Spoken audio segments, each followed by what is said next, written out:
I'm gonna attempt to collect 30 million pounds of trash from this river all by myself. But there's a catch. Can removing 30 million pounds of plastic waste from the ocean really have an impact? This is the question on everybody's minds as famous and iconic YouTubers mrbeast and Mark Rober have returned with a follow-up to their incredibly popular charity event from several years ago, #TeamTrees, with a new charity initiative known fittingly enough as #teamseas. With the stated goal to raise $30 million before January 1st, 2022 in order to remove 30 million pounds of plastic from the Earth's oceans, beaches, and rivers, this is one of the biggest movements that's ever been attempted by a content creator or team on YouTube. And regardless of what the actual final dollar amount raised winds up being, the sheer ambition of the project is mind-boggling to say the least. But what are the chances of success? And would 30 million pounds of waste removed from the ocean really be enough to make a sizable impact in the quest to save the planet from pollution and the dire effects of climate change? Today, we're going to find out. Now, before we can properly dive into how effective the project will be, we first need to examine what exactly teamseas is and how they plan to accomplish their goals. The brainchild of YouTubers mrbeast, Mark Rober, and their campaign director Matt Fitzgerald, teamseas is intended to be a massive global donation drive / potluck, with any content creators welcome to draw attention to the teamseas website and fundraise in whatever way makes the most sense for their content and audience. So while the event may have started and been initially organized by these three individuals and their team, their goal is to get the #teamseas trending and make the project as large and involving as many creators as possible, even if they weren't directly reached out to. While I'm sure many larger creators were reached out to for the launch of the campaign to get as many initial eyes on the idea as possible, the idea is that anyone could make a video promoting teamseas and help further the cause of raising $30 million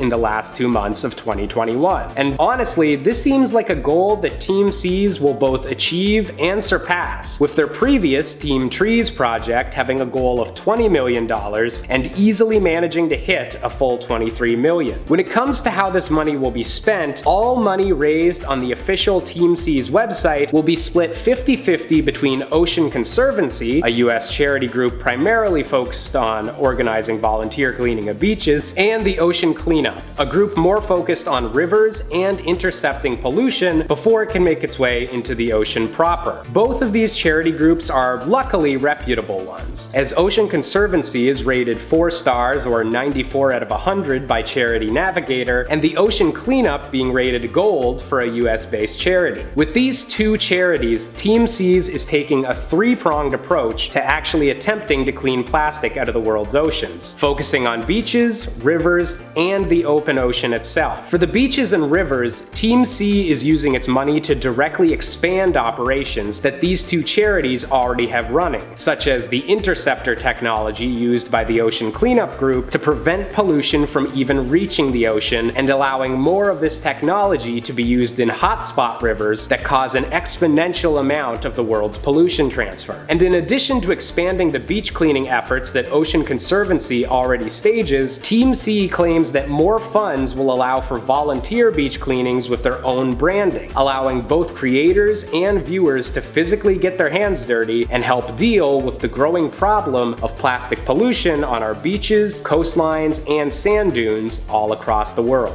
But is all of this effort actually going to make an impact on a global scale, or is it nothing more than spending money with the appearance of accomplishing a lot? After all, while removing 30 million pounds of garbage from the ocean does sound massively impressive, it's a bit scary when you realize 11 million tons of plastic are added globally every year. However, 30 million pounds is still a lot of garbage to remove, and will especially impact the beaches and areas it's being directly removed from, and thus Team C's focus should be on the areas that will see the most benefit from their intervention. Luckily, Team C seems to realize that their project is merely a stepping stone to larger, more permanent change, with their website stating, "The plastic pollution problem is so big that no single solution will fix it at once. But we've got to start somewhere. 30 million pounds of trash collected is 30 million pounds of trash that won't come face to face with whales, dolphins, seabirds, and other beloved wildlife, and that won't won't keep breaking down into smaller and smaller pieces, ending up on our dinner plates. There are a lot of ways you can tackle the problem, and we think cleanups are complementary so long as they're not excuses for delay. By reaching 1 billion people through Team Seas videos and activating new generations of ocean advocates, we hope to inspire a movement and demand for solutions. Plastic and our oceans don't mix, and we're here to do something about it. Furthermore, it's good to see the Team Sea aren't ignoring the larger issue of global warming and climate change, and how those incredibly important issues are tied in with the plastic pollution they are working to undo, saying again on their website, plastic production and climate change are inextricably linked, and both are huge problems for the ocean. Every year, 11 million metric tons of plastics enter our ocean. Nearly all of these plastics are made from fossil fuels, including crude oil, natural gas liquids, and coal. Ocean Conservancy has estimated that the crude oil needed to make that much plastic is over 800 times more than the amount spilled during the Exxon Valdez disaster. And the greenhouse gas emissions from the plastic sector are about 2 gigatons, equivalent to the emissions of 370 million passenger cars. There's much more we need to do to tackle the climate crisis, and we hope you bring the same Team Seas energy to other efforts to protect the ocean and the planet. At the end of the day, solving a problem as massive as the pollution of our planet's oceans isn't going to be done alone with a single catchy hashtag or a single charity drive during YouTube's most profitable months. It's a multifaceted problem that's going to require a multifaceted approach, and something that'll take literal years of extreme effort to turn around from the current path that humanity is on. But that doesn't mean that the Team Sea project is a bad idea. Rather, it shows that even if we don't have a complete answer of how we're going to deal with the world's climate issues yet, we still need to start somewhere. And taking 30 million pounds of pollution out of the ocean is a decent place to start. The original Team Trees phenomenon a few years ago showed that people are hungry for a way to help their planet, and that energy just needs to be pointed in a beneficial direction. So if you want to help out the ocean or any other part of the global ecosystem that you care particularly hard about, be sure to do your research, know the basic facts, and know who you're giving your money to, and whether it's an effective way to see change in your area. And as always, if you enjoyed this video and want to hear similar topics, be sure to hit the like button, hit the subscribe button, and let us know what you think of Team Seas down in the comments below. As always, I've been Josh Busker, and this has been Life's Biggest Questions.